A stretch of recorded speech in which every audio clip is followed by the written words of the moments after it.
அறுசுவை நிரம்பிய பால் குடம் ஆடும் நடையே நாட்டியம்.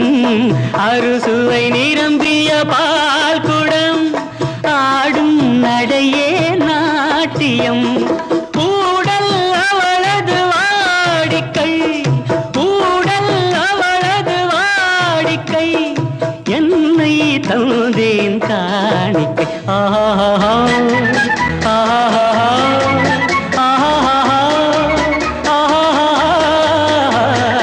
அவள் ஒரு நவரச நாடகம், ஆனந்த கவிதையின் ஆலயம், தழுவிடும் இனங்களில்